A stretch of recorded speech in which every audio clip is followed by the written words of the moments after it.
Taranto. "Become aware," the good doctor shouted into Rieke's ear. She opened her eyes. Damn it, she had actually fallen asleep. For a few days she had been trying a new meditation that raised her vibration and promoted relaxation even more. She was just about to start again when her mother carefully peeked through the door. Happily, she said, "Are you already finished? Dad just got a call about a new house viewing. I don't think it will be the right one for us, though, because the man on the phone said it needs to be renovated." Rieke laughed and said, "Checking it out never hurts," and began to get dressed. It was already evening and almost dark outside. The house was located in the same village as the previous one. When they arrived at their destination, an elderly gentleman greeted them. He told them that this was the house he had grown up in. Although it needed a few repairs, it was surrounded by many pizzerias and shops. Rieke looked at the house. It stood just like theirs, in a row among many others. From the outside it looked quite all right. The paint was peeling in some places, but there was no mold to be seen. The man opened the door and they stepped inside. As expected, they found themselves in a long hallway. Her father was a little surprised when he realized how many repairs were actually necessary. It wasn't just bare bricks, like in the Dracula apartment, but still the walls looked very damp. They had a brown-orange tint that felt very oppressive to her. Even the smell of the house was something to get used to. Several tiles were missing on the floor, which made it quite difficult to move without twisting an ankle. When Rieke looked more closely at the tiles, she thought they looked exactly like those in the house from which Perry had freed the beautiful bird. They indeed had red and yellow stripes forming a flower. Only now did she notice that the walls had the exact same color described in the book. That just wasn't possible. How on earth could such a coincidence happen?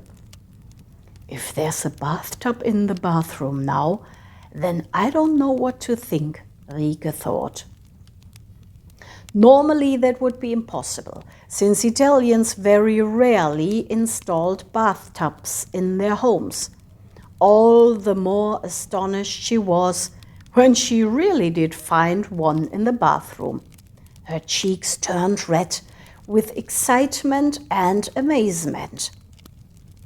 "Yes, this bathtub is out of order, but we never used it anyway. You could replace it with a shower," the man said, and continued showing them around. Rieke, however, stayed in the bathroom for a moment longer. She simply couldn't comprehend it. Just as she turned to catch up with the others, her gaze fell to the floor. She stepped closer and froze. There, next to the sink, lay a pink feather with bright blue stripes. Carefully, Rieke picked it up. It sparkled in the light of the lamp. "This is," Rieke whispered, not knowing what to say. This was clearly one of the feathers from the bird Perry had freed. First, the fact that the walls and tiles were identical to those in the book, and now also this beautiful feather? No, this really can't be a coincidence anymore, Rieke said and tucked the pink feather under her coat. The man surely wouldn't mind if she took it with her. Apparently, it was meant for her. He hadn't even noticed it, even though it was quite large. Rieke felt a very peculiar warmth in her chest that she couldn't explain. It felt a bit like when her mom used to read her fantasy stories, or like looking at the red and yellow leaves on a cold autumn morning. Simply magical. Her parents were just talking to the landlord when Rieke rejoined them. They were in a kitchen with massive old cupboards, but a very modern stove. Before Rieke's eyes, images appeared of all the food that must have been cooked there. Definitely spaghetti and pizza, she thought, grinning. Lastly, the man showed them the small garden where a large lemon tree stood. Big, juicy yellow fruits hung from its branches. Linnea was delighted.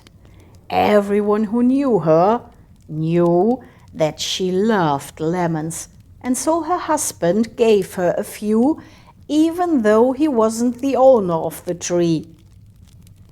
Finally, they said their friendly goodbyes. Unfortunately, the house was not suitable for them. There were simply too many rooms in need of repair. "Well, I would have liked to take that lemon tree, though," her father said on the way home. Rieke laughed, because then they would have a lifelong supply of juicy fruit. The best thing to do with them was to put a slice into black tea. "At least we have a few for now," Linnea chirped happily. Rieke pulled the feather from under her coat, looked at it tenderly, and pressed it happily to her heart. She didn't know exactly what these signs meant, but she felt very comfortable. As comfortable as she hadn't felt in a long, long time.